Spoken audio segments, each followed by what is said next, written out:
Assalamualaikum warahmatullahi wabarakatuh. Di sini kami akan mempresentasikan seminar hasil skripsi kami yang berjudul Efektivitas Metode Board Game (ECEP) sebagai media pembelajaran pada mata kuliah kimia dasar untuk mahasiswa baru dari jurusan teknik. Perkenalkan, nama saya Sobiatul Fajria dan rekan saya Sandia Marta Aulia. Kami mengerjakan skripsi ini didukung oleh dosen pembimbing kami. Yang pertama ada Ibu Oki Putri Pastuti dan Ibu Yuni Kurniati. Outline pembahasan yang akan kami gunakan yaitu yang pertama ada pendahuluan, rumusan masalah, kemudian ada tujuan, metodologi percobaan, dan hasil dari skripsi kami.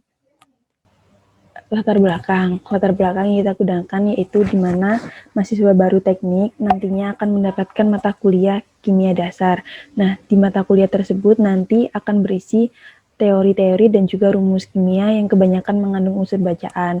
Nah, permasalahannya di sini mahasiswa itu lebih suka menghafal daripada memahami. Karena untuk memahami suatu materi, seharusnya mahasiswa tersebut rajin-rajin dalam membaca. Namun kasus di Indonesia ini, di mana masyarakatnya itu rendah dalam minat membaca, seperti yang dibuktikan dalam jurnal World Most Literate Nation Ranked pada tabel berikut. Indonesia menduduki urutan ke-60 dalam urutan membaca atau literasi.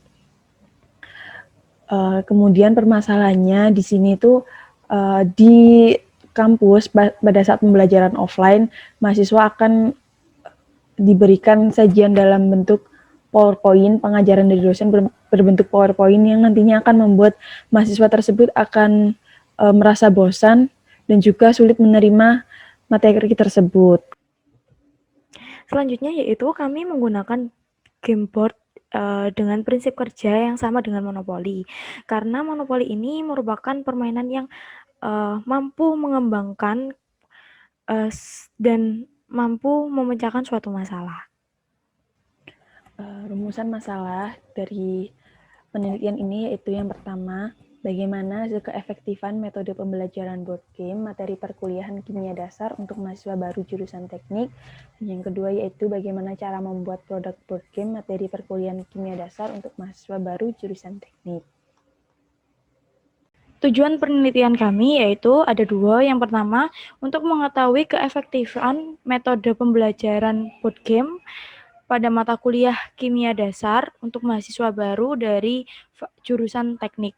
Kemudian yang kedua, untuk menghasilkan produk board game dengan materi perkuliahan kimia dasar untuk mahasiswa baru dari jurusan teknik. Kemudian metodologi penelitian yang kami gunakan ini yaitu metode R&D, di mana di dalam metode R&D ini awalnya kami menganalisis suatu masalah, kemudian kami mendesain suatu board game, kemudian setelah itu kami mengimplementasikan desain. Setelah mengimplementasikan desain, kami melakukan pengujian, dan setelah pengujian kami melakukan validasi para ahli. Kemudian untuk selanjutnya variabel penelitian. Di sini kita menggunakan 3 variabel yaitu variabel tetap, variabel bebas, dan juga variabel kontrol. Untuk variabel tetap, kita menggunakan mahasiswa baru teknik kimia Universitas Internasional Semen Indonesia sebagai responden dalam penelitian ini. Kemudian untuk variabel bebasnya kita menggunakan gender, yaitu perbedaan gender perempuan dan laki-laki, dan yang kedua yaitu latar belakang pendidikan SMA, SMK atau madrasah.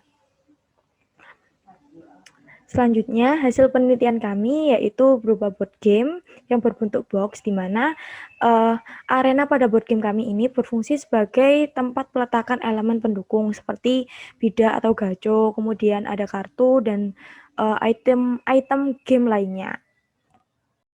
Selanjutnya yaitu ruang lingkup. Ruang lingkup dari penelitian ini yaitu kita menggunakan prinsip dasar dari board game ini, yaitu menggunakan prinsip dasar game monopoli. Dan yang kedua, materi yang kita gunakan dalam board game ini yaitu materi dari kimia dasar yang berisi atom, molekul, ion, tabel periodik, stokiometri, dan juga asam basa.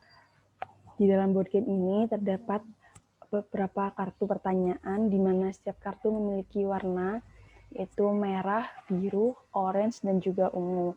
Nah, di dalam setiap kartu ini terdapat kode yang berbeda, di mana kode tersebut akan menentukan poin yang akan didapatkan. Contoh misalnya 1B, dia akan mendapatkan angka yang berawal kode pertanyaan yang berawal huruf 1 akan mendapatkan poin 5, kemudian yang berawalan angka 2 akan mendapatkan poin 7, dan kemudian yang berawalan angka 3 akan mendapatkan poin 10. Di dalam box kami ini juga nantinya ada kartu industri kimia, di mana kartu industri kimia ini merupakan kartu yang berisikan informasi industri, misalnya seperti bahan baku, kemudian produk dari industri tersebut, di mana nantinya informasi itu akan didapatkan jika mahasiswa menjawab pertanyaan dengan benar.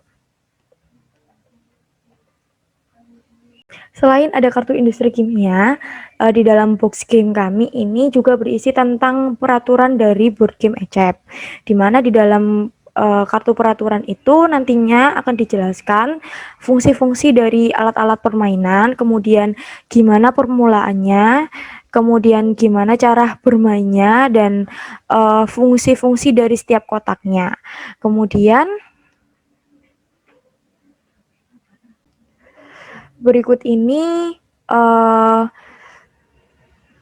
video berisikan tentang board game kami.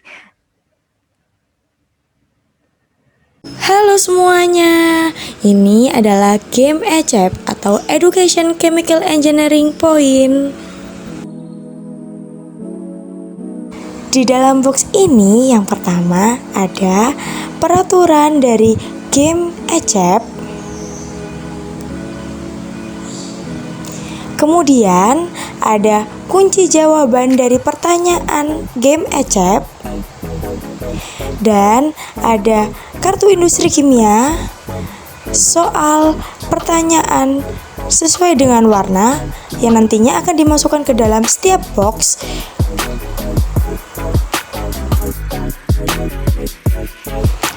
Cara bermain di game ini yaitu yang pertama memutar spin dan didapatkan angka yang nantinya akan menentukan langkah dari pemain yang nantinya akan menentukan di warna apakah pemain akan mengambil kartu pertanyaan dan dapat menjawab pertanyaan. Dan setelah pertanyaan benar, pemain akan mendapatkan kartu industri kimia. Jika pemain berhenti di kotak free, maka pemain tidak akan mendapatkan pertanyaan. Dan jika pemain berhenti di kotak blue, maka pemain bebas memilih pertanyaan.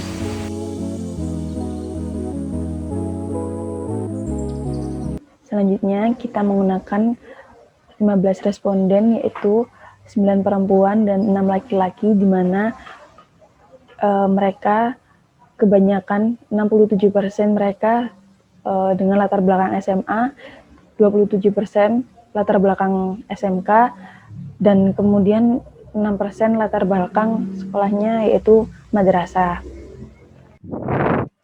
Selanjutnya yaitu hasil dari game test dan post test, di mana di grafik ini terdapat hasil dari mahasiswa teknik kimia, manajemen rekayasa, dan teknologi industri.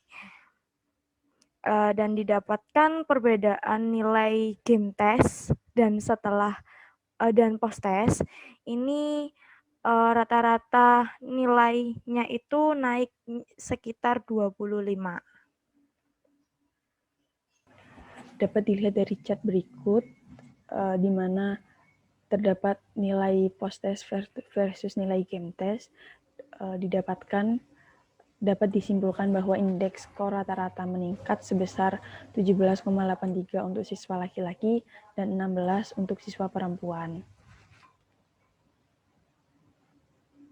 Dari grafik tersebut dapat disimpulkan bahwa laki-laki akan lebih berpikir kritis daripada perempuan. Hal ini juga didukung oleh jurnal dari Yana, di mana menurut Yana, yaitu di mana wanita lebih cenderung menerima informasi dari orang lain, padahal informasi dalam sinyal tersebut tidak membantu. Sedangkan laki-laki akan sering mengabaikan sinyal dari luar dan mempertahankan pilihan mereka sendiri, bahkan sinyal dari luar tersebut akan membantu pengambilan keputusan mereka.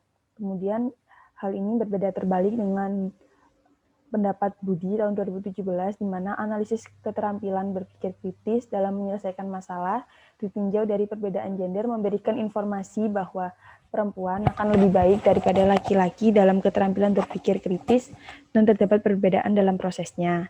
Kemudian menurut Neni yang juga memiliki pendapat terbalik dengan Yana, di mana pada dasarnya aspek kognitif yang terbentuk pada subjek perempuan dalam menyelesaikan masalah matematika cenderung sangat teliti, ragu-ragu, dan sangat terstruktur. Sedangkan subjek laki-laki cenderung cepat dalam mengambil sikap, kurang sistematis, dan kurang rapi.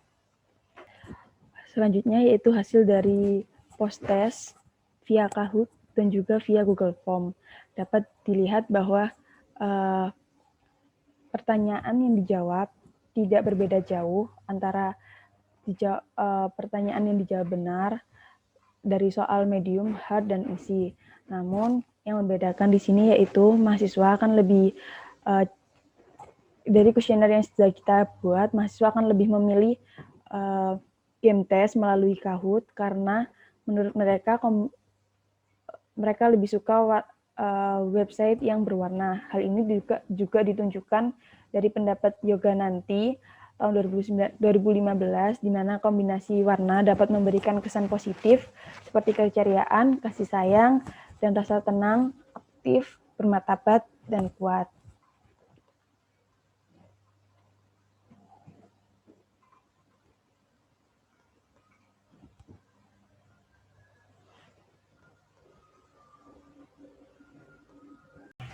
Kemudian kesimpulan yang kami dapatkan pada penelitian kami ini, yang pertama, strategi pembelajaran board game merupakan salah satu solusi yang menarik untuk diterapkan pada konsep pembelajaran bagi mahasiswa Fakultas Teknologi Industri dan Agroindustri di UISI. Kemudian yang kedua, permainan board game berbasis edukasi ini merupakan media yang dapat mengurangi rasa kebosanan dan persepsi kesulitan pada mahasiswa saat belajar. Kemudian yang ketiga, setelah dilakukan penelitian ini, diharapkan dapat meningkatkan peluang pengembangan dan penelitian tentang pendidikan. Kemudian yang keempat, berdasarkan akumulasi nilai tes permainan dan hasil tes akhir atau post-test, dapat disimpulkan bahwa nilai indeks rata-rata mahasiswa dari mahasiswa laki-laki meningkat sebesar 17,83 dan mahasiswa perempuan sebesar 15,67. Kemudian yang kelima, variabel latar belakang pendidikan atau educational background tidak mempengaruhi hasil tes game atau post-test. Game test atau post-test, karena pada saat pembelajaran, siswa baru mendapatkan materi kimia dasar dari awal dan jenis soal yang digunakan berbeda dengan soal-soal yang ada di SMA. Sekian presentasi dari kami. Terima kasih. Wassalamualaikum warahmatullahi wabarakatuh.